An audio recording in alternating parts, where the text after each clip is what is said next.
అదే RTV app వార్తల్ని క్షణాల్లో చదివే అవకాశం ఉంటుంది. ఒక న్యూస్ పేపర్, ఒక టెలివిజన్ ఛానల్ మీ చేతుల్లో ఎప్పుడూ ఉంటాయి.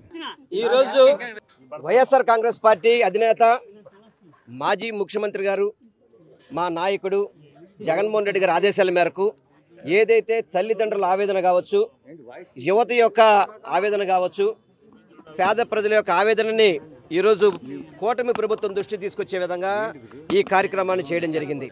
ముఖ్యంగా ఫీజు రియంబర్స్మెంట్ దాదాపు 5 త్రైమాసికాలు రూపాయి చెల్లించకుండా ప్రజలు ఇబ్బంది పెట్టే విధంగా, ప్రతి ఒక్క విద్యార్థి ఇబ్బంది పడే విధంగా ఈ కూటమి ప్రభుత్వం చేస్తున్న తీరు చూస్తుంటే చాలా బాధేస్తుంది.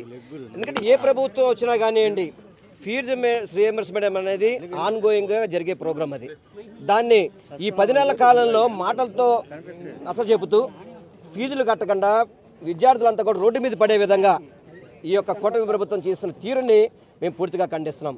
అదేవిధంగా పేద ప్రజలందరికీ కూడా మెడికల్ సీట్లు ఉచితంగా రావాలి, వాళ్ళకి మెడికల్ సీట్లు చదువుకోవాలని చెప్పిన ఒక మంచి ఉద్దేశంతో 17 మెడికల్ కాలేజీలు జగన్మోహన్ రెడ్డి గారు నిర్మిస్తూ సుమారు 80%, 90%, 70% పూర్తయిపోతే వాటన్నిటిని కూడా ప్రైవేట్ పరం చేసి అమ్ముకునే విధంగా ఈ కూటమి ప్రభుత్వం పనిచేస్తుంది.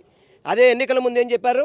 ప్రతి జనవరి 1 మేము మెగా డిఎస్సి పెడతాము, ఉద్యోగాలు ఇస్తామని చెప్పారు. మరి జనవరి 1 అయిపోయింది, మళ్ళీ ఈరోజు మళ్ళీ మార్చికి వచ్చాం. కానీ ఏ ఒక్కరూ కూడా ఈ కూటమి ప్రభుత్వం నుంచి స్పందన లేదు. ఎన్నికల ముందు ఒక మాట, ఎన్నికల తర్వాత ఒక మాట. ఈ కూటమి ప్రభుత్వం చేసే మోసాలన్నింటినీ కూడా నిలదీసే విధంగా తల్లిదండ్రుల పక్షాన కావచ్చు, విద్యార్థుల పక్షాన కావచ్చు, యువత పక్షాన కావచ్చు, ప్రతి ఒక్కళ్ళం కూడా వైఎస్ఆర్ కాంగ్రెస్ పార్టీ అందరం కూడా వాళ్ళకి తోడుగా ఉంటాం. ఆ హామీలు నెరవేర్చే వరకు మేము పోరాటం చేస్తామని మీ ద్వారా తెలియపరచుకుంటున్నాం. మరిన్ని వీడియోస్ కోసం ఛానల్ ని సబ్స్క్రైబ్ చేయండి. లేటెస్ట్ అప్డేట్స్ కోసం వాట్సాప్ ఛానల్ ని ఫాలో అవ్వండి. అండ్ లింక్ డిస్క్రిప్షన్ లో ఉంది.